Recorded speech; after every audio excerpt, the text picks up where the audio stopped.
Alléluia. Gloire à Jésus. Le Dieu véritable. Merci Saint-Esprit. Merci Dieu de gloire, Dieu de bonté. Alléluia. Le Dieu véritable. Il est le roi des rois. Le Seigneur des seigneurs, l'alpha et l'oméga.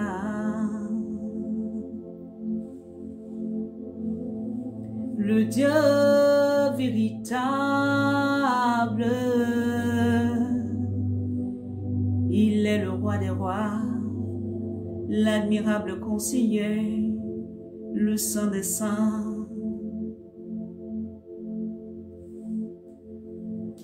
Le Dieu véritable,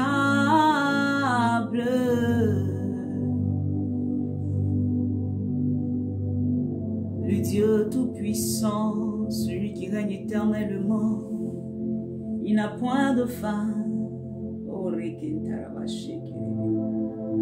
Le Dieu véritable, il est l'ancien des jours. Il est le premier, le dernier. Alléluia. Woo. Le Dieu véritable.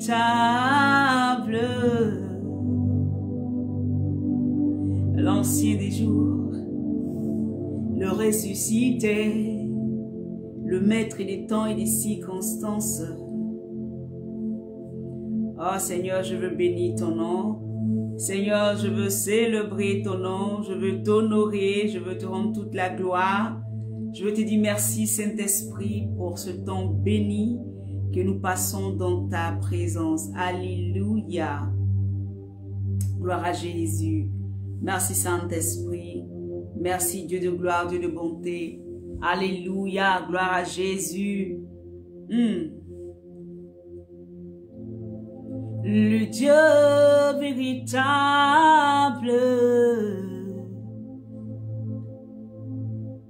celui qui vit éternellement, il n'a pas de fin. Alléluia, il n'a pas de fin, il n'a ni commencement ni fin, il est éternel. Oh merci Jésus, toi qui nous as sauvés de la mort, toi qui nous as, alléluia, ramenés à de la vie. Oh, merci Jésus. Alléluia. Mon âme bénit l'Éternel et n'oublie aucun de ses bienfaits. Les korosin taramande koriyanda rabashi kirebe. Je glorifie ton nom, Père éternel, Dieu tout-puissant, pour ton amour, pour ta grâce. Père, du fait que c'est toi qui as payé le prix à la croix pour chacun d'entre nous. Seigneur, tu nous as ramenés de la mort à la vie. Voilà pourquoi ce matin, mon âme est en adoration. Mon âme est simplement en train de louer celui qui règne. Celui qui nous délivre des pièges les plus ténébreux. Celui qui nous positionne là où, éternel, le monde nous avait rejetés. Oh, Rekentarabache Kerebe. Je glorifie ton nom. Je célèbre ton nom. Oui, j'adore ton nom. Tu mérites d'être levé, d'être adoré, d'être salmodié.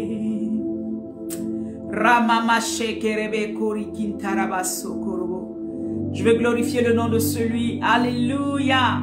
Sois béni, frère Maxime, sois béni. Que le Seigneur te bénisse, ô serviteur de Dieu. Que la grâce de Dieu repose sur toi dans le ministère auquel le Seigneur t'a attaché. Que Dieu te bénisse abondamment. Qu'il t'équipe encore plus. Alléluia. Que Dieu te bénisse. Amen, amen, amen. Le Dieu qui vit éternellement. Le Dieu qui est au-delà de ce qu'on peut imaginer. le roi de gloire, le Seigneur des seigneurs. Ah Seigneur, moi je veux bénir ton nom, je veux célébrer ton nom, je veux magnifier ton nom. Je veux te rendre toute la gloire. Merci papa. Alléluia. Alors nous allons commencer, bien-aimés, que le Seigneur soit béni abondamment. Que le Seigneur soit béni abondamment, abondamment, abondamment. Soyez bénis aussi, bien-aimés, soyez bénis. Alléluia. Nous allons commencer. Bien-aimé, oh, sois béni Nado, sois béni ma soeur, que le Seigneur te bénisse. Alléluia. Nous sommes toujours dans notre thème. Et le thème que nous avons abordé il y a 2 semaines de cela, amen, c'est les 7 églises des temps de la fin. Que faut-il comprendre pour l'église d'aujourd'hui? Alléluia. Et le Seigneur est en train de nous enseigner. On s'est dit, mais Seigneur, l'Apocalypse nous fait parler de la révélation de la fin. Alléluia. Des choses qui viendront à la fin. Des choses qui vont se passer à la fin des temps, Seigneur. Et donc, on a voulu savoir, Seigneur, le Saint-Esprit nous a mis à cœur, de parler au peuple de Dieu et d'éveiller la conscience du peuple de Dieu, de réveiller la conscience du peuple de Dieu pour lui dire que ce qui s'était passé hier est toujours d'actualité aujourd'hui. Bien-aimé, j'ai eu même une causerie tout à l'heure qui m'a fait comprendre que souvent les messages, on les écoute, mais on ne les attache pas à nos caractères, en fait, à notre vie, pour que, à partir du message qu'on entend, on puisse commencer à agir en fonction, on puisse commencer à fonctionner comme. Alléluia. Bien-aimé, je prends un exemple simple. Si tu lis dans la parole de Dieu, quand on te dit que le mensonge n'est pas de Dieu, la première des choses que tu dois faire, c'est déjà de commencer à faire attention à ta langue. Parce que comme tu étais habitué à mentir, tu verras que facilement devant une situation, on va te poser une question, tu vas mentir. Donc quand tu vas commencer à voir que la parole de Dieu va avoir une certaine place en toi, qu'est-ce qui va se passer? Dès qu'on te pose une question, l'Esprit de Dieu va te rappeler qu'il ne faut pas mentir. Donc qu'est-ce que tu fais? Tu alignes automatiquement ton langage avec le langage du Saint-Esprit et de la parole qui t'a été enseignée. Vous voyez, tous les messages qu'on écoute, je nous en supplie. Quand Paul parlait des auditeurs oublieux, il savait. Vous savez, si je demande à certains parmi vous, ou parmi, je vais dire même à moi, à certaines personnes qui vont écouter après, vous allez voir que les premiers messages, ils l'ont déjà oublié.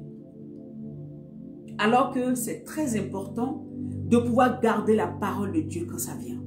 Quand Dieu nous parle des choses qui vont arriver dans les temps, nous devons les garder comme un trésor dans le cœur. Vous savez, un temps viendra, tu n'auras plus ta Bible. Un temps viendra, tu seras persécuté. Un temps viendra, les gens vont t'arracher le peu que tu as. Mais la seule chose qui restera dans ton cœur, qui va guider tes pas, c'est la parole de Dieu. Vous savez, les pays comme les grandes puissances comme la Russie et certains pays, la Bible n'avait pas le droit d'entrer là-bas. Vous allez me dire comment les chrétiens de là-bas ont pu vivre. Ils ont pu vivre parce qu'au moment où il y avait la Bible, tout ce qui était écrit là, ils avaient gardé ça, ils avaient gravé ça dans leur cœur. Ça a fait que quand on rentrait dans les maisons pour dire aux gens, on ne veut pas voir la Bible, on ne veut pas vous voir adorer Jésus, ils n'avaient peut-être pas la Bible en main, ils n'avaient peut-être pas une église où partir, mais la parole de Dieu qui était écrite et inscrite dans leur cœur, ce qu'ils avaient déjà appris, ce qu'ils avaient déjà médité, était tellement ancré qu'ils savaient comment se conduire, ils savaient comment marcher, malgré la persécution qui venait. Bien-aimé, un temps viendra, il y aura la persécution dans nos nations, il y aura la persécution dans nos pays. On nous demandera même à nous les chrétiens de ne même plus parler de Jésus. On nous demandera à nous les chrétiens de ne même plus ouvrir la Bible. Même chez toi à la maison, on va venir chercher. Si on trouve Bible là, tu auras un problème. Bien-aimé, ce temps va venir. Ce temps va venir. Et ce jour-là, qu'est-ce que tu vas faire? Tu vas te perdre. Tout simplement parce que tu n'as pas eu le temps d'accepter de marcher selon la parole de Dieu, de graver ces paroles-là sur ton cœur. Comme Josué pouvait le dire, il dit, je médite ta parole jour et nuit, alléluia, afin que je puisse réussir dans mes voies. Bien-aimé, la parole de Dieu doit être inscrite dans notre cœur. La parole de Dieu doit être inscrite dans notre mentalité. Ça fait que même les mots qu'on sort doivent être alignés à la parole. Les raisonnements qu'on tient doivent être alignés à la parole. On ne peut pas avoir la parole et raisonner d'une autre manière. Ce n'est pas de Dieu. Même si on va nous rejeter pour cela, que les gens nous rejettent. Je nous en supplie. Ne soyons pas des auditeurs oublieux. Je nous en supplie. C'est mon cœur qui saigne actuellement. Je nous en supplie. Si je suis prophète, c'est pour parler à ton cœur, toi qui es connecté. N'écoute pas la parole de Dieu juste parce qu'il faut écouter. Mais écoute et prends ça et médite et garde-la et fonctionne avec elle. Ne marche pas en dehors. Ça va tellement rester en toi que demain, même si on venait t'arracher ta Bible, on ne peut pas t'arracher ton cerveau. Même si on t'arrachait ton église, on ne peut pas t'arracher ton cerveau. On ne peut pas t'arracher ton cœur. Même si on venait s'arrêter devant toi, on ne pourrait pas t'arracher parce que tu allais voir, tu peux déceler beaucoup de choses et savoir que ça, c'est pas de Dieu, ça, c'est de Dieu. Alléluia. Je vais encourager quelqu'un à s'attacher à la parole et à agir selon la parole et à même raisonner selon la parole. C'est pour ça que la Bible dit la parole de Dieu vient pour changer le raisonnement. Parce qu'il y a des raisonnements qui nous perdent. Voilà pourquoi le Seigneur nous a dit, depuis que nous avons commencé, de ne pas suivre les doctrines de Balaam, qui mettent des pierres d'achoppement, de ne pas suivre les doctrines de Nicolaïtes, qui pensent que tout est libertinage dans l'église, de ne pas suivre la doctrine de Jézabel, qui passe le temps à séduire, à être dans tout ce qui est la luxure, tout ce qui est faux, tout ce qui est charnel, tout ce qui ne glorifie pas Dieu. Ce sont des doctrines qui aujourd'hui ont infecté les églises, ont infecté des pasteurs. La Bible même nous dit que Jézabel a ses disciples qui ont pris le temps d'enseigner ça. Bien aimé, c'est des choses qui ont été enseignées sur des années. Et donc, c'est inscrit en nous, où nous, on pense que c'est la vérité. Vous voyez, si vous remarquez bien, toutes ces églises-là, bien aimés, quand ils étaient dans la doctrine de Nicolaïte ou de Jézabel ou de Balaam, le Seigneur leur disait toujours, il y avait un avertissement contre eux. Ça veut dire que si tu faut commencer à revoir ce à quoi tu crois. Ça fait 2 ou 3 fois que je répète cette phrase. Commence à t'asseoir. En quoi je crois? Est-ce que ça s'aligne à la parole de Dieu? En quoi je crois? Qu'est-ce qui m'a été enseigné qui motive ou bien qui me permet d'avancer? Est-ce que c'est de Dieu? Si c'est de Dieu, bien aimé, attache-toi et ne t'éloigne point. Si c'est pas de Dieu, faut enlever ça. Même dans ton raisonnement, dans ta main de parler, il faut enlever parce que ça va te perdre. Et nous avons vu ça pour l'église d'Éphèse, l'église de Sardes, l'église de Pergame, l'église, on a vu toutes ces églises-là, alléluia. On a vu ça, amen. L'église de Thyatire, toutes ces doctrines, ces choses qui ne glorifiaient pas Dieu, étaient ancrées dans leur mentalité. Mais il y avait toujours un faible reste qui n'ont pas accepté de se laisser travestir. Et le temps d'aujourd'hui où nous sommes, il y a encore un faible reste. Il y a encore des serviteurs, des servants de Dieu. Il y a encore un peuple de Dieu qui refuse de se salir, qui refuse d'adopter des doctrines de libertinage, qui refuse d'adopter des doctrines qui ne glorifient pas Dieu. Alléluia, il y en a encore. Et je sais que tu fais partie de ce peuple-là, de Jésus-Christ de Nazareth. Ce peuple-là qui agit comme Christ, qui n'agit pas en fonction de ses émotions. Avant de commencer mon message, il fallait que je revienne là-dessus. Il est important de marcher selon Christ. Il est important de marcher selon les valeurs de Christ. Sortez de cet évangile de c'est pas grave, Dieu va faire après, puis vous ne changez jamais là. Sortez de là. Le confort dans lequel on se trouve. Et puis vers la fin, on voit que ça fait 5 ans, 10 ans, mais on n'a jamais changé parce que pour nous, Dieu nous aime trop. Faites attention. Si la mort vient, c'est fini pour vous. Il n'y aura pas de messe de requiem. Messe de requiem ne va pas te ramener à la vie. Ne va pas t'amener au paradis. Et c'est ça là, nous tous on garder l'argent dès maintenant et puis on donne ça à quelqu'un, quand on meurt, ils vont prier pour nous. C'est de l'escroquerie, c'est de la force, c'est faux. Faites attention.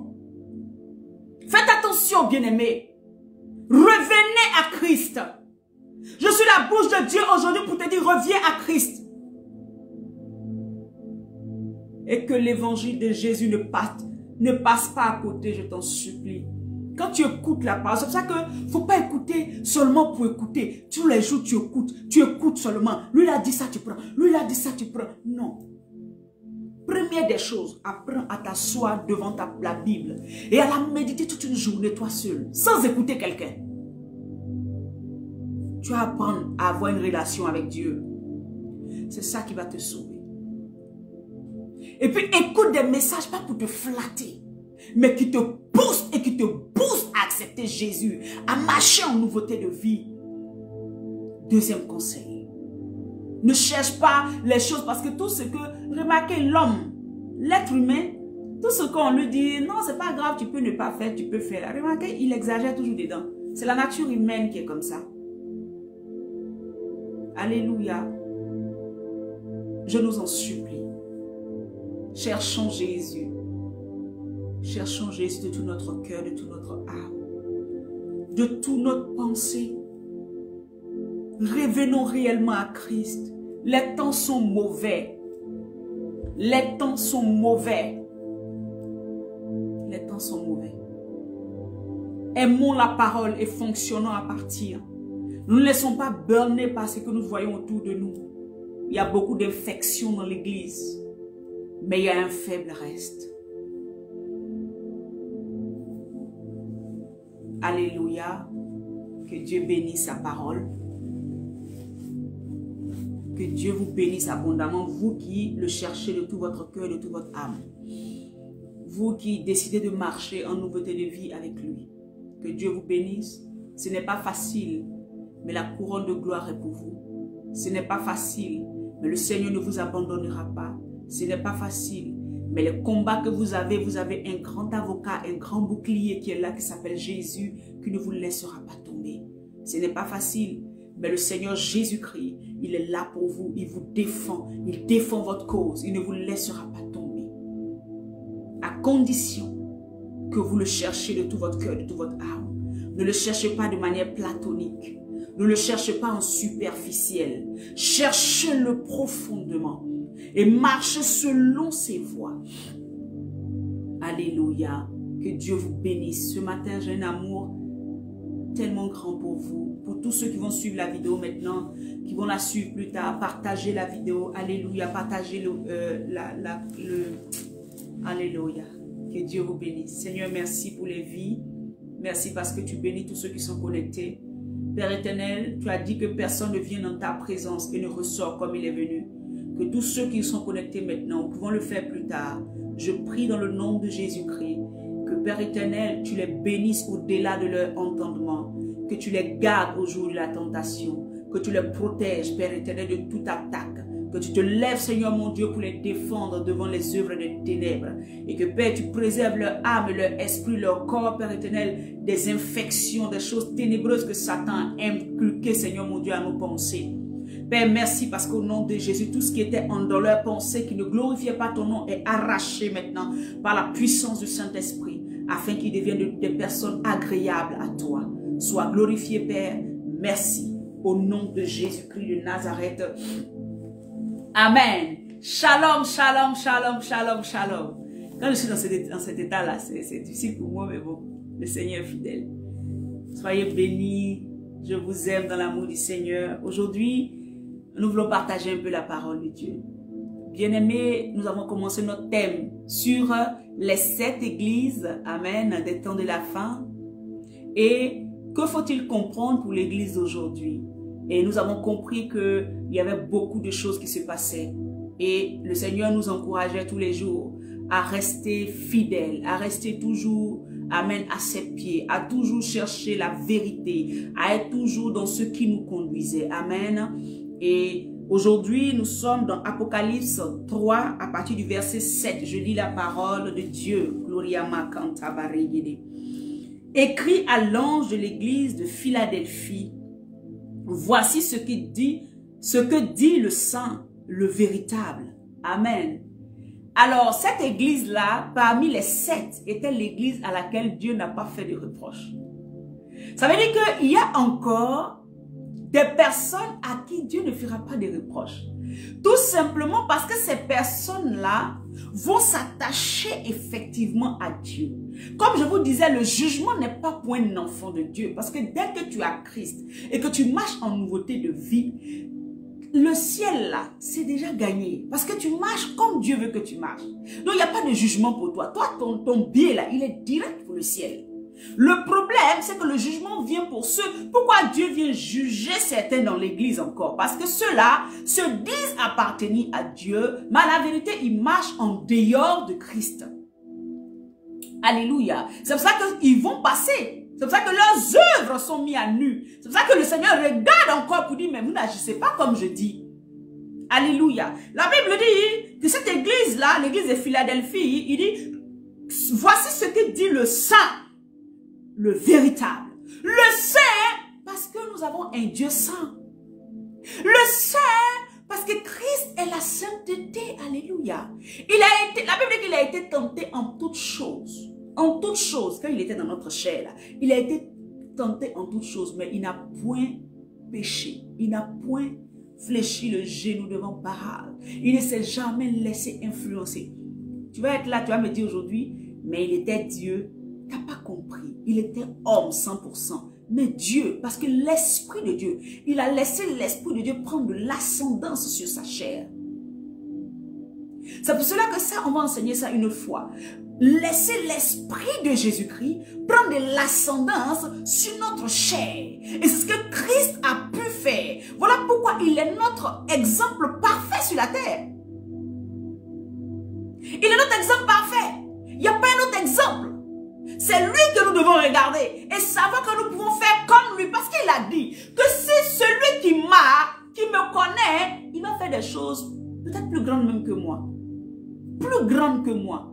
Pourquoi quand c'est en termes de miracle, on croit qu'on peut faire des choses plus grandes que Jésus?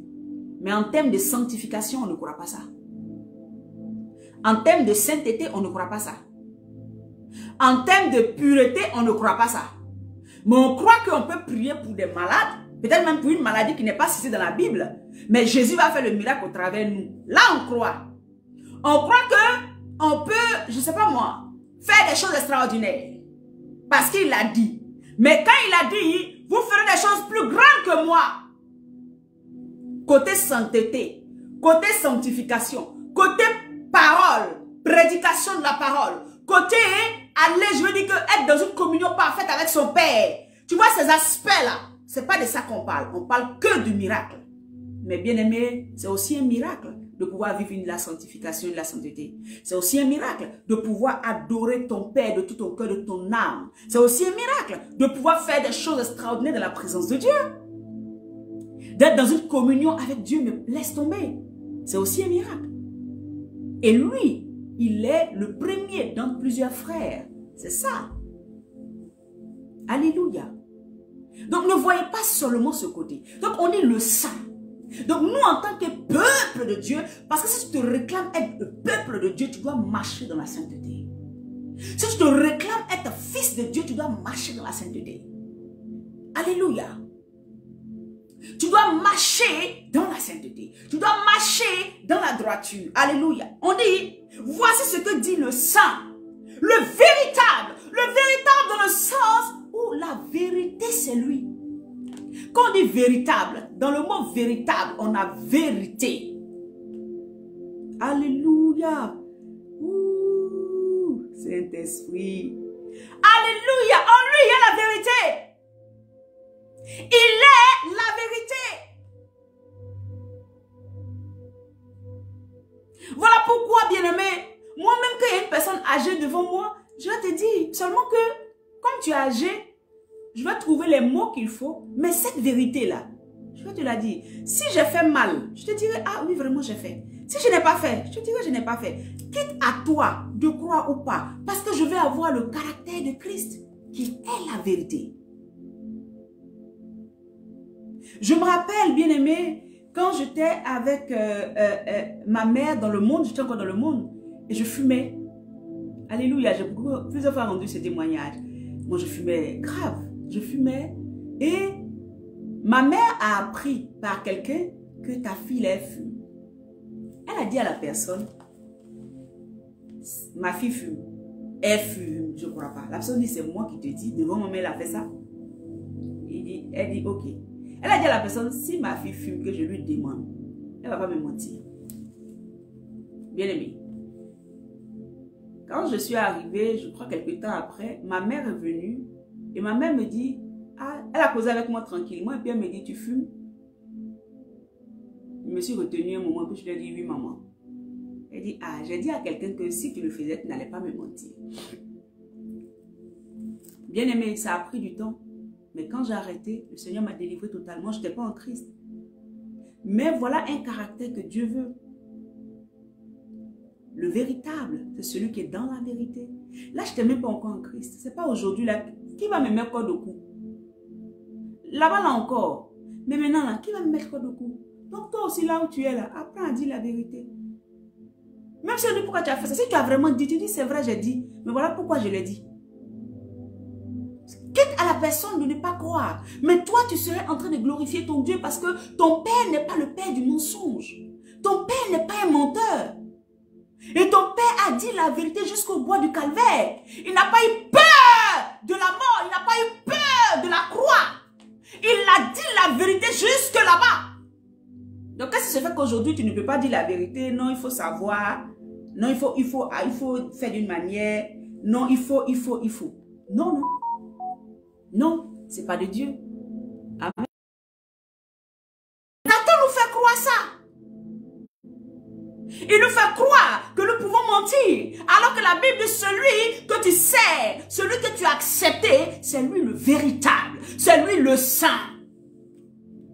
Il est saint, il est véritable, il est la vérité. Voilà pourquoi il peut dire je suis le chemin, la vérité et la vie. Bien-aimés, nous pouvons prendre Jean 14. Alléluia. Jean 14, nous lisons la parole de Dieu. Jean 14, verset 6. Oh, Saint-Esprit, merci de ce que tu es Dieu. Jean 14, verset 6. Alléluia. Il dit, Jésus lui dit, donc c'est Jésus lui-même qui parle. Je suis le chemin, la vérité et la vie. Je suis le chemin, je suis la vérité et je suis la vie. C'est ce que tu as toujours entendu. Mais la vérité, c'est que lui, le véritable, il veut que ceux qui s'assimilent à lui, ceux qui disent que je suis à Christ là, puissent marcher aussi dans la vérité. Ne soyons pas dans, vous voyez, les choses bizarres. Alléluia. Il dit, je suis saint. C'est ça qu'il pouvait dire dans le livre de Psaume. Il dit, je suis saint. Psaume 16, verset 10. On va lire ça rapidement. Alléluia. Il dit, Psaume 16, verset 10. J'ai tellement envie que le Seigneur vous communique en fait la pensée en fait. Il dit, car tu ne livreras pas mon âme au séjour des morts. Ça c'était David qui faisait une prière à Dieu. Car tu ne livreras pas mon âme au séjour des morts. Tu ne permettras pas que ton bien-aimé voie la corruption. Vous voyez, vous allez me dire, mais où est la sainteté ici? Oui. Parce que tout simplement, il adore un Dieu saint. Et parce qu'il adore un Dieu saint, il sait que la sainteté de ce Dieu-là, il n'y a pas de corruption là-dedans. Il n'y a pas de mort là-dedans.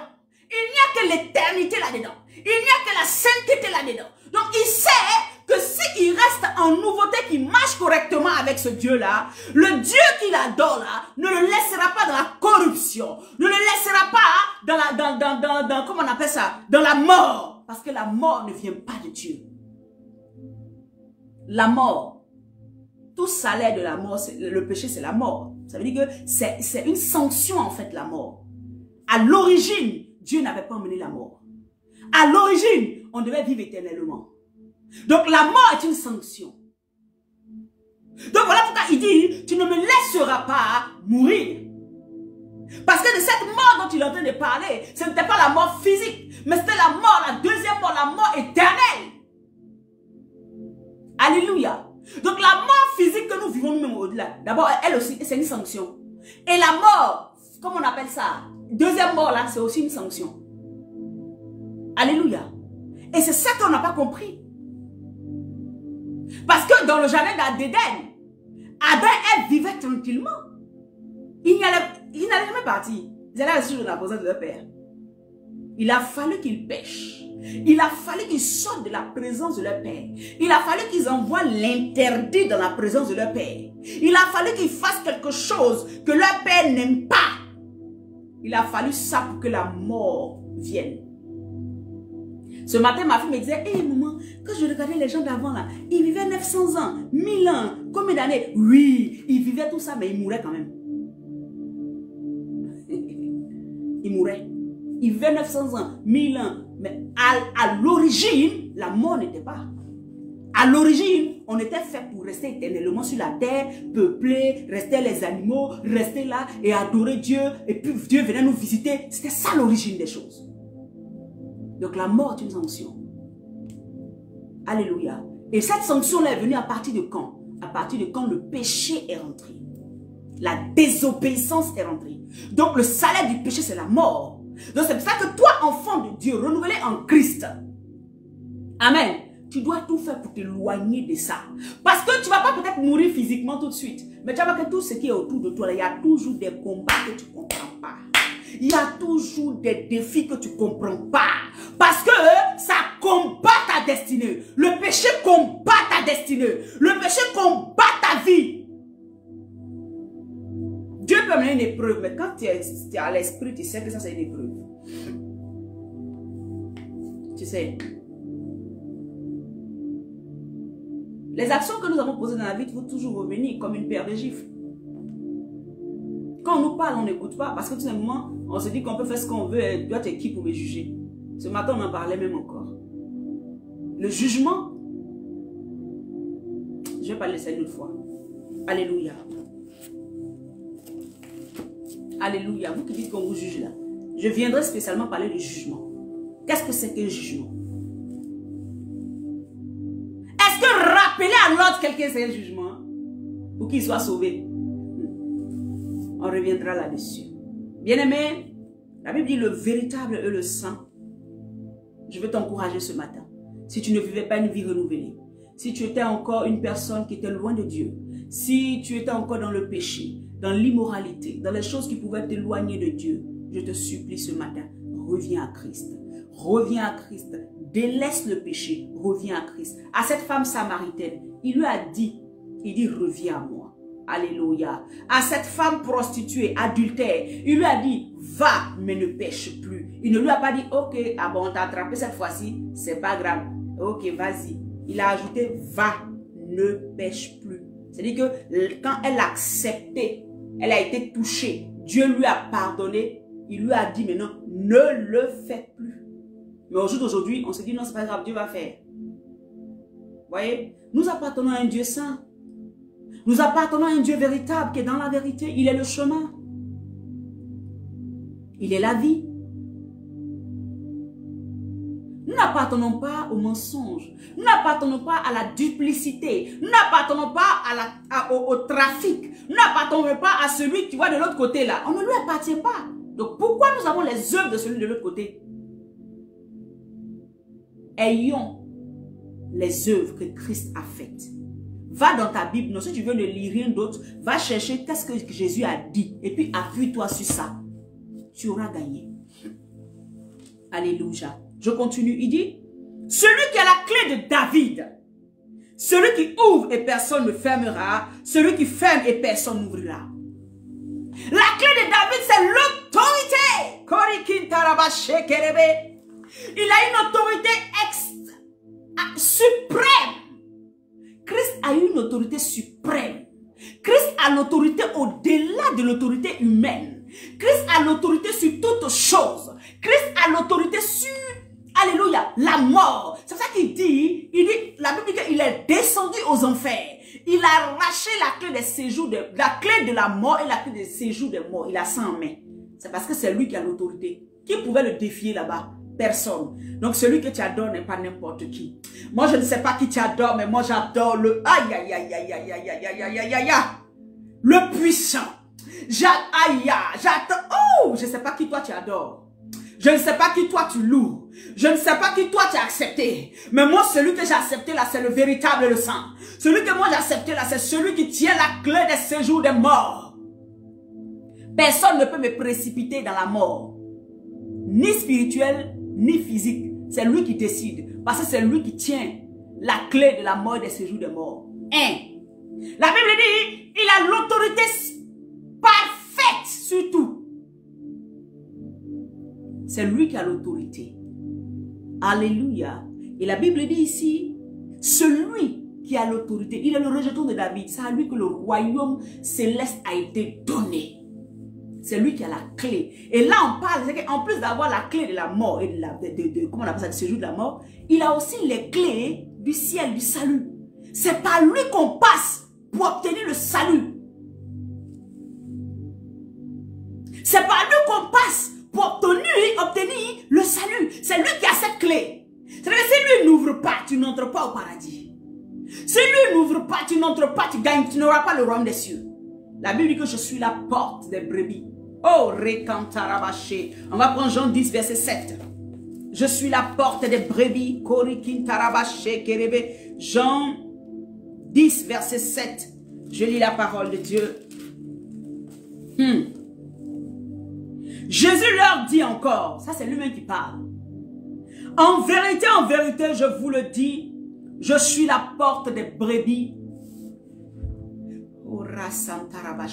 C'est par moi qu'on passe. C'est moi qui ouvre la porte. Tu te dis chrétien, mais tu penses qu'il y a une autre porte ailleurs. Tu te dis chrétien, mais tu penses qu'il y a d'autres saints qui peuvent t'aider. Tu te dis chrétien, mais tu penses que le ciel là, il y a plusieurs personnes qui ont différentes portes. Si je passe ici, je vais rentrer. Je passe ici, je vais rentrer. Je passe ici, non. Il dit, je suis la porte des brebis. Je suis la porte des brebis. C'est-à-dire que la brebis qui entend ma voix, elle me reconnaît. Elle entend, elle sait que c'est moi qui lui parle. Elle accepte de passer par moi. Je suis le chemin.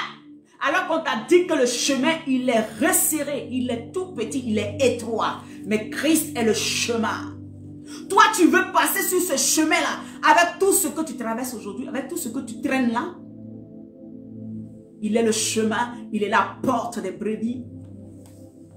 Quand tu veux entrer en Christ, tu dois avoir sa taille, tu dois avoir sa forme, tu dois avoir, alléluia. Tu ne peux pas entrer par la porte et avoir une autre taille qui dépasse la taille qu'il ne faut pas, ça ne peut pas. Tu ne peux pas entrer sur ce chemin-là, amen, hein, qui est étroit là, et puis avoir plus de forme que tu dois avoir.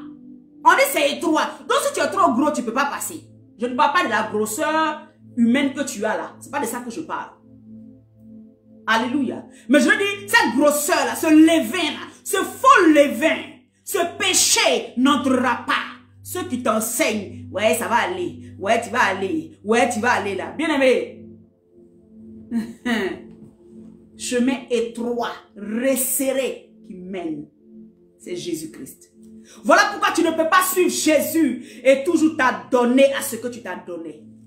Tu ne peux pas suivre Jésus et toujours rester dans ce que tu étais. Le faux levain que tu as, c'est ça. On dit, le levain fait lever toute la pâte. Mais vous voyez, à la Pâque, même les Juifs savaient qu'il ne fallait pas mettre de levain. Eux, ils mangeaient le pain sans levain. Le levain, c'est synonyme de mensonge. C'est synonyme de faux. C'est synonyme de péché. Alléluia. Donc, c'est le levain, là, spirituellement. Ça te gonfle. Et puis, tu ne peux pas entrer par la porte de Jésus. Jésus ne va pas faire autrement. Parce que c'est toi-même qui allais chercher ton levain. Il passe par nous, là, pour te dire, sors, enlève le levain. Tu dis non. Enlève ça là, tu dis non. Tu vois? Ah Jésus. C'est ta vérité de ta parole qui sera prêchée à midi pour Jésus. Midi pour Jésus, on ne vient pas faire autre chose ici. On vient parler de Jésus et puis la vérité. Alléluia. Il dit, je suis la porte. Tu n'es pas dans les standards de Christ. Tu n'entres pas. Parce que pour entrer, c'est lui qui est devant et puis il te dit, je suis la porte. C'est lui qui passe par moi. Attends, pour passer par lui, il faut avoir son caractère, il faut lui ressembler. Il faut être comme lui, pour que vous deux puissiez vous mélanger tranquillement. Comment tu passes si tu as du levain? Comment tu passes s'il y a du péché alors que lui, il est saint? Bien-aimé, revois ta marche. Envoie la vidéo à quelqu'un. Laisse les gens dire, elle me juge, il me juge. Laisse ça. Les gens ne comprennent pas ce que c'est que juger. Je viendrai parler de ça un autre jour. Il dit, je suis la porte et elle passe par moi. Donc le péché ne passe pas. Parce que lui, il est saint. Comment toi tu as péché et puis tu veux passer à ça? Ouh, Saint-Esprit. Je suis la porte, je suis le chemin, je suis la vie. Alléluia. Tous ceux qui pêchent, la Bible dit, ils sont morts spirituellement. Donc si tu es mort, tu ne peux pas passer par celui qui est la vie. Parce que lui, il est la vie. Il veut te donner sa vie. Toi, tu dis non. Il veut te dire, voici le chemin, la vie est rentrée par moi pour passer pour aller au Père. Tu dis non. Il dit, bon, moi, je suis la vérité. Fais tout pour être dans la vérité. Là, toi et moi, là, on est même chose. Tu dis non. Bon, il n'a qu'à faire quoi? C'est toi qui as dit non. C'est pas lui qui t'a rejeté. Il envoie ses serviteurs, il envoie ses prophètes, il envoie des hommes de Dieu, il envoie des gens prêcher pour te parler. Tu dis non. Tu veux qu'il fasse quoi? Il ne va pas te forcer si tu ne veux pas de lui. Alléluia. Reprends ton chemin. Reprends ta voie. Si tu étais dans le péché aujourd'hui, personne ne te condamne. Ne te condamne pas. On n'a pas écrit une condamnation pour te dire non. On dit, reviens de tes voies. Reviens des mauvaises voies sur lesquelles tu étais là. Repositionne-toi en Christ. Alléluia. La Bible dit, c'est celui qui a la clé, donc il a l'autorité. Alléluia. Il a l'autorité sur la mort. Il a l'autorité sur la vie et la vie éternelle. Alléluia. Je prends au verset 8, il dit, je connais tes œuvres. Voici ce que tu as. Je connais tes œuvres. Voici, parce que tu as peu de puissance, que tu as gardé ma parole. Vous voyez, toujours tu as gardé ma parole. Tu as peu de puissance. Aujourd'hui, il y a des gens qui prétendent avoir la puissance extraordinaire de Dieu. Nous, on n'a rien. On ne connaît rien. Toi aussi, là, tu es comme moi. On se cherche même. On est toujours en train de demander à Dieu, Seigneur, fais-nous grâce. Nous, on n'a pas puissance. Alléluia. Les autres qui ont leur puissance là, vraiment, ayez votre puissance. Si Dieu nous fait grâce qu'on a un peu, gloire à Dieu. Il dit ici, tu as peu de puissance. C'est-à-dire qu'on ne te considère même pas. On se dit, elle peut prier pour qui même? Elle peut faire quoi pour qui même? Il peut faire quoi pour qui même, ceux-là? Tu as peu de puissance. Vous voyez, quand tu parles là, tu vois, l'onction qui est dans ta bouche n'est pas comme pour d'autres qui parlent et puis 10 millions de personnes s'arrêtent un coup. Tu as peu de puissance. Tu vois? Tu ne comptes que sur moi. Parce que quand quelqu'un sait qu'il n'a pas de puissance, il compte que sur Dieu. Il s'attache comme ça. Pas il sait que, si il a lâché les yeux, tu as peu de puissance. Et que tu as gardé ma parole. Bien-aimé, garde la parole de Jésus. Et que tu n'as pas renié mon nom. Voyez? Les deux choses, à garder la parole et ne pas renier Christ. Ne régnons pas le Seigneur devant certaines situations. Devant les gens, on fait comme si on n'est pas chrétien. Et dans la maison, on est chrétien. On a régné Christ. C'est pour ça qu'il a dit à Pergame, il dit devant les anges, devant mon Dieu, devant les anges de mon Dieu là, je vais parler de toi là-bas. Je vais proclamer ton nom là-bas. Parce que sur la terre là, pour ceux en tout cas qui étaient restés corrects là, vous avez fait ce que vous deviez faire. Vous êtes restés en vêtements blancs, vous êtes restés propres devant moi. Alléluia. Il dit, j'ai mis devant toi une porte ouverte que personne ne peut fermer. Bien-aimé, cela parle du ciel, mais cela parle aussi des situations que tu vis aujourd'hui. Peut-être que tu n'as rien. Peut-être que tu as peu de puissance. Les gens pensent qu'ils peuvent t'écraser. Mais le Seigneur ouvre une porte devant toi que personne ne peut fermer. Est-ce que je peux prophétiser sur la vie de quelqu'un? Je dis, le Seigneur ouvre une porte devant toi que personne ne peut fermer. Même les gens qui se disent avoir une puissance, personne ne pourra fermer cette porte. Tu entreras sur cette porte que Dieu a prévue pour toi. Tu entreras par cette porte-là. Mais je veux dire, le premier sens de la porte, c'est la porte par le ciel. C'est-à-dire que c'est l'huile par Christ. Tu entreras et personne ne te fera rater le ciel. Mais physiquement, il y a aussi des portes que Dieu peut ouvrir pour toi. Il y a des portes que Dieu ouvre pour toi. Bien-aimé, ces portes-là vont toujours glorifier Dieu. Et personne ne pourra fermer ces portes-là. Alléluia. Voici, je te donne quelques-uns de ceux de la synagogue de Satan, qui se disent juifs, mais ne le sont pas. À un moment, je vous avais dit qu'on avait vu ça dans, je ne sais pas dans quelle église là, où ils se disaient prophètes, ils se disaient apôtres, mais ils ne le sont pas. Ils ne le sont pas. La Bible dit que toi qui n'as pas de puissance aujourd'hui, toi qui n'es rien là, toi on ne te considère pas là. Je vais envoyer ceux de la synagogue de Satan qui vont se prosterner à tes pieds. Ils ne le sont pas. Mais qui mentent encore. Vous voyez, la valeur première de celui qui est le diable, c'est le mensonge. Donc si toi tu mens, il faut changer.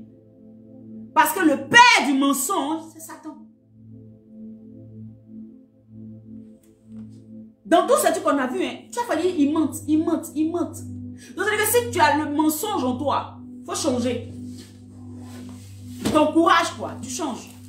Tu vas voir que le Seigneur va t'aider. Celle qui m'a enfanté de le Seigneur disait que elle, avant qu'elle mentait, elle va te mentir, puis toi-même tu es assis, tu ne crois pas. Mais quand elle est venue à Christ, c'est la première des choses, le Seigneur a dit, oh, change ça. Parce que le père du mensonge, c'est Satan. Donc, sous quel joug tu veux être? Le joug du mensonge de Satan ou bien le joug de Dieu? Avec Dieu, il n'y a pas de mensonge là-bas, c'est la vérité. Avec Satan, c'est le mensonge. Et vous voyez nous tous, hein, nous voyons nous tous. Regardez le monde d'aujourd'hui, c'est le mensonge. Quelqu'un même, il ne te connaît pas, il vient s'arrêter à côté de toi là, et puis il est en train de te mentir. En fait, c'est devenu maintenant normal. Il te ment sur sa vie, comme si tu lui avais demandé. Ah, tu sais, moi, j'avais ça, j'ai ci, j'ai ça, j'ai ça. Comme si tu lui avais demandé. Ah, tu sais, telle personne a fait ça, ça, ça. Comme si tu lui avais demandé. Parce que c'est Satan et le monde là lui appartient, il est dedans. Alléluia. Oh Saint-Esprit. Il dit, je vais les faire venir se prosterner à tes pieds et reconnaître que je t'ai aimé. À l'église de Philadelphie, il dit, je t'ai aimé. Tu vois, c'est la seule église à qui il dit, je t'ai aimé. Bien-aimé, oh, je veux tellement que Dieu te dise, mon enfant, je t'aime. À cause de quoi? À cause de ce que tu sais faire. Tu sais, il n'a pas besoin de toi pour aller à la croix. Mais quand il allait à la croix et que tu as accepté de marcher avec lui, il y a des choses qu'il attend de toi aussi. Amen. Il y a des choses qu'il attend de toi. Il dit au verset 10, parce que tu as gardé la parole de la persévérance en moi. Il t'aime parce que tu persévères en lui. Non, c'est conditionné. Toi qui ne persévères pas là. C'est pas moi qui dis. Hein. Il t'aime. Il t'aime parce que tu persévères en lui. Il t'aime parce que malgré les attaques, malgré les oppressions, malgré les choses qui arrivent, tu ne lâches pas. Tu es toujours là, toujours dans la présence de Dieu. Tu adores toujours Dieu. Tu ne te laisses pas tomber. Tu ne laisses pas les gens te détourner. Malgré les épreuves, les maladies, les choses que tu traverses, les rejets, tu es là. Tu dis, Seigneur, je ne veux pas t'abandonner. Tu es là, tu ne le quittes pas. Tu es toujours dans sa présence. Tu l'aimes toujours. Amen. Il dit, parce que tu as gardé la parole de ma parole de persévérance. Il dit, je t'ai aimé. Je t'ai aimé. Je t'ai aimé. Jésus nous aime, bien-aimés. Jésus nous aime au point où il veut nous faire sortir des griffes de Satan. Mais nous voyons ça comme une agression. Jésus nous aime tellement au point où il veut nous faire sortir du péché. Mais nous voyons ça comme une agression. Jésus nous aime au point où il veut nous faire sortir de tout ce que l'ennemi a créé, des embûches, des pièges, des fausses doctrines. Mais nous voyons ça comme une agression. Au lieu de voir ça comme une forme, une porte de sortie pour être libéré du joug des ténèbres. Nous voyons ça comme une agression. Il ne faut pas me dire, moi-même je sais. Il ne faut pas me parler, il ne faut pas me faire ci, il ne faut pas me faire ça. Parce que si je te dis, ou bien si le Seigneur passe par moi pour te dire, ça veut dire que je t'ai jugé. Mais bien aimé, l'amour de Jésus surpasse ce que vous pouvez imaginer. L'amour de Christ a emmené Christ à aller à la croix pour toi, à payer le prix, à enlever la première malédiction, afin que tu rentres sous la grâce de Dieu, afin qu'il te réconcilie avec le Père, afin que tu puisses aussi appeler le Père et dire Abba Père. Oh, il n'a pas regardé à ton sacrifice, il n'a pas regardé à ton offrande, il n'a pas regardé à ce que tu pouvais faire, non. Mais il a regardé à ce que lui, il était capable de le faire pour toi. Il s'est donné le premier en sacrifice. Donc, qu'est-ce que tu peux exiger de Dieu aujourd'hui? Tu lui exiges quoi?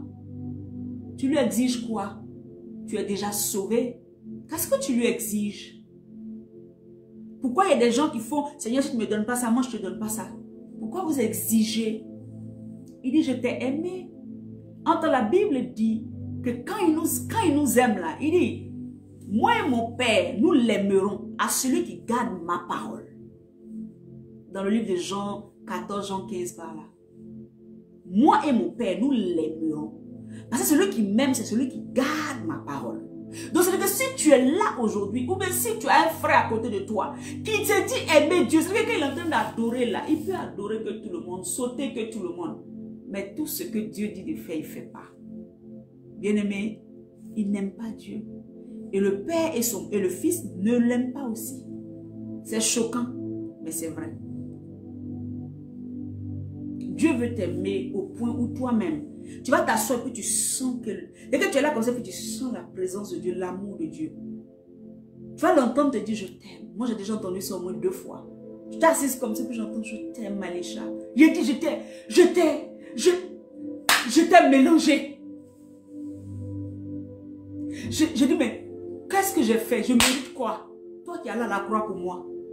Toi qui m'as sauvé. Toi qui m'as enlevé de la boue la plus profonde. Toi qui m'as enlevé du péché le plus profond. Des dissolutions les plus profondes. Je mérite quoi, Seigneur? J'ai pleuré les larmes de mon corps parce que j'ai entendu la voix dire, je t'aime, Malécha. Aujourd'hui, le Seigneur veut te ramener à lui. Cette église-là est la seule église à qui il n'a pas emmené d'avertissement. Ça veut dire qu'il y a des personnes, quand je parle du faible reste là, il y en a. Il y a encore des gens qui agissent selon la volonté de Dieu. Il y a encore des gens comme Abraham qui sont des amis de Dieu. Où Dieu dit, voici mon ami. Où Dieu dit, voici celui-là. Qu'est-ce que je peux cacher à Abraham? À cause de la relation qu'ils avaient. Qu'est-ce que je peux cacher à Pierre? Qu'est-ce que je peux cacher à Paul? Il a fait des révélations extraordinaires à Pierre. Il a fait des révélations extraordinaires à Jean. C'est pour ça que quand on me dit que Jean était le disciple que Christ aimait, je comprends. Parce que quand il t'aime, il te révèle des choses extraordinaires. Quand il t'aime, et que tu demeures dans son amour,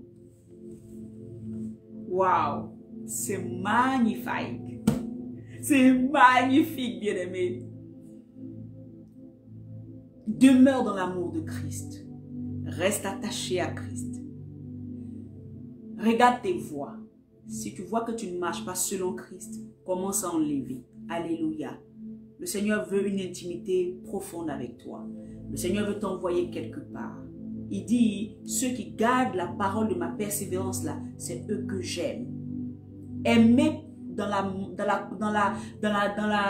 vision de Dieu aimer, c'est-à-dire que c'est ceux-là que je vais garder, que je vais ravir. Sinon, il aime tout le monde. Hein. Les gens aiment bien dire ça, Dieu aime tout le monde. Oui, il aime tout le monde, mais il ne va pas sauver tout le monde. Non, ça dit qu'il les aime pas. Il les aime. Dieu aime tout le monde, mais tout le monde ne sera pas sauvé. Alléluia. Donc quand ici il parle de l'amour dont il parle là, c'est dire que je vais t'aimer au point où je vais maintenant t'épouser. Tu viendras avec moi, chez moi, dans mon ciel. Tu viendras avec moi dans ma maison. C'est de ça qu'il parle. Là maintenant c'est du salut. Il va te sauver. Tu comprends? Sinon l'amour qui est partagé à tout le monde là, Dieu aime tout le monde. Il pleut sur les bons comme sur les méchants. Il aime tout le monde. Il aime tout le monde, bien aimé. Peut-être que je ne sais pas m'exprimer pour t'expliquer ça. Il aime tout le monde. Mais de l'amour dont il parle ici, c'est du salut. C'est de l'héritage qu'il a préparé pour toi. C'est ce qu'il a préparé pour toi que tu vas aller prendre au ciel. C'est de ça qu'il parle. C'est de cet amour-là. L'intimité extraordinaire qu'il aura avec toi. Parce qu'il n'y a rien en toi qui va l'empêcher de venir te parler. Il n'y a rien en toi qui va l'empêcher de venir te communiquer ses pensées. Il n'y a rien en toi qui va l'empêcher de venir communier avec toi. Il dit, celui qui m'accepte et qui veut de moi, je viendrai souper avec lui. Je viendrai prendre du repas, manger avec quelqu'un de la même assiette. C'est parce que tu as confiance en lui. C'est parce que tu l'as laissé véritablement entrer dans ton intimité. Le problème, c'est que le chrétien d'aujourd'hui ne laisse pas Christ entrer dans son intimité. Le chrétien d'aujourd'hui veut Christ, mais en superficiel. Le reste de mon intimité, c'est moi qui gère. Seigneur, reste là seulement pour régler mes problèmes. Seigneur, reste là seulement pour régler mes problèmes, mes soucis.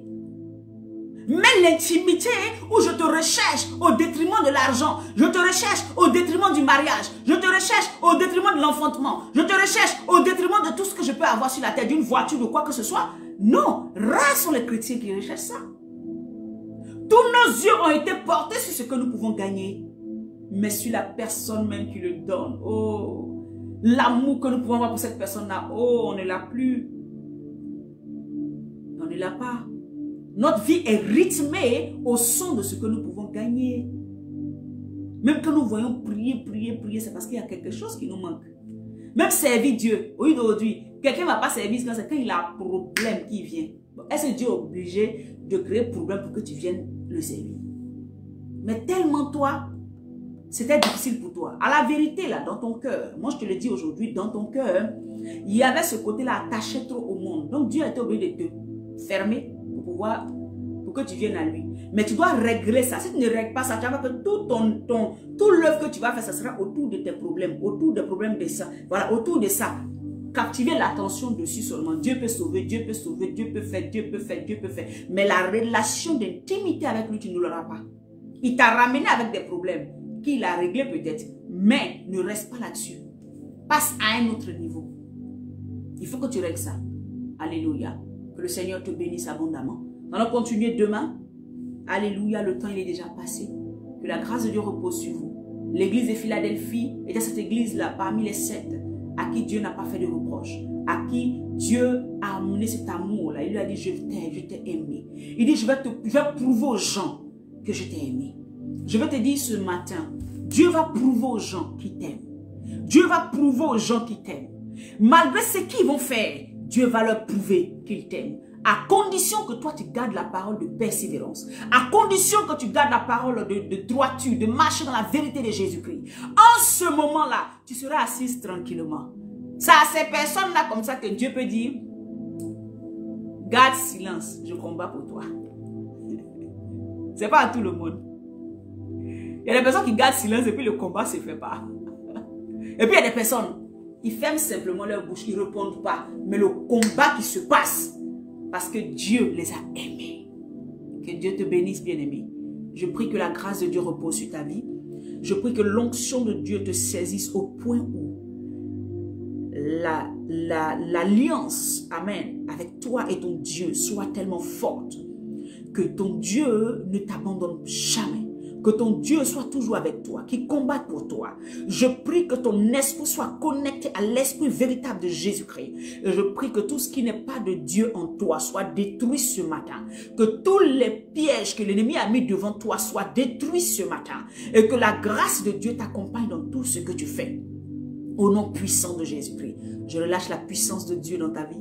Rentre dans une intimité. Va chercher ton Dieu. Va l'aimer. Va le chercher. Amen. Hein? Et demain, nous nous retrouvons à midi pour terminer sur l'église de Philadelphie. Je crois que peut-être on va enchaîner en même temps avec l'église de Laodicée, je ne sais pas. Et je crois que c'est là qu'on va s'arrêter. Et après ça, nous allons commencer notre série. Que Dieu bénisse son église, que Jésus soit avec vous. Et attachez-vous à Jésus. Attachez-vous à Jésus. Ne mettez personne à la place de Jésus. C'est Jésus ou Jésus. Point. Que Dieu vous bénisse. Alors midi pour Jésus, c'est demain encore à midi, on se retrouve. Soyez bénis. Amen.